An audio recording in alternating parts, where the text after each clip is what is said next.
अनीता की शादी होती है। अनीता अपने ससुराल आती है। अनीता का अपने ससुराल में पहला दिन है और वह बहुत घबराई हुई थी कि उसके ससुराल के लोग कैसे हैं। ससुराल में उसका पहला दिन था। उसे समझ में नहीं आ रहा था कि वह क्या करे।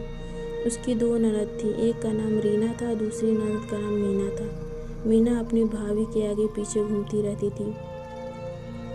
वह बहुत खुश थी, लेकिन मीना अपनी भाभी से खुश नहीं थी क्योंकि अनीता अपने मायके से ज़्यादा सामान लेकर नहीं आई थी।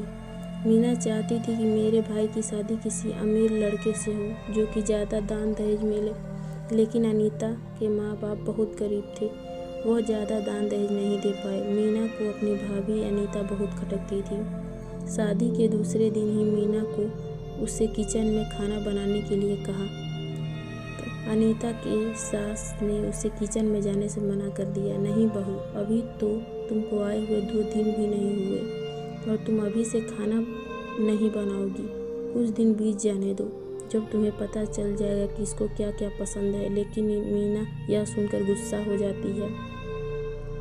मैं अपनी भाभी को इस घर में चैन से नहीं रहने दूंगी। मैं इस घर में भी अनीता को अपने भाई की ज़िंदगी से निकाल फेंकूंगी। मीना अपने माँ से झूठ बोलती है। मीना अपनी माँ से कहती है, अरे माँ, तुम तो जानती ही हो कि मेरी तबीयत कुछ दिनों से ख़राब है और रीना को अकेले घर का सारा काम संभालना पड़ेगा, इसलिए मैंने भाभी को किचन में जाने के लिए कहा। अनीता, अरे माँ जी, मैं सब कुछ संभाल लूँगी, आप परेशान मत होइए। मीना अपनी भाभी से घर का सारा काम करवाती है और उसके साथ बहुत बुरा व्यवहार करती है। अगर अनीता खाना बनाती तो उसमें मीना चुपके जाकर नमक मिर्ची ज़्यादा डाल देती थी ताकि उसकी माँ अनीता की बेइज्जती कर सके। और अनीता कपड़े प्रेस करने के लिए जाती तो मीना कोई न कोई बहाना बनाकर मीना इस कपड़े को जला देती थी और जाकर अपनी माँ से शिकायत करती थी कि माँ, कैसी बहू लाई हो जो कोई काम की नहीं है, कोई काम ठीक से नहीं करती है। उसकी सास अपनी बेटी और बहू दोनों को पास बुलाती हैं और अपने पास बैठाकर समझाती हैं। जब मैं पहली बार ससुराल आई थी तो मैं भी कोई काम ठीक से नहीं कर पाती थी। मेरी सास ने धीरे धीरे करके मुझे सारा काम सिखा दिया।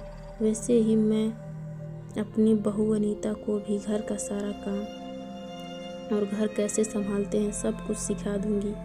अनीता, तुम बस इस घर में खुश रहो। तुम भी मेरी बेटी जैसी हो। माँ की यह बात सुनकर मीना को गलती का एहसास होता है और मीना सोचती है, एक दिन मैं भी ससुराल जाऊंगी और भगवान से यही दुआ करूंगी कि मेरी माँ जैसी ही मेरी सास हो।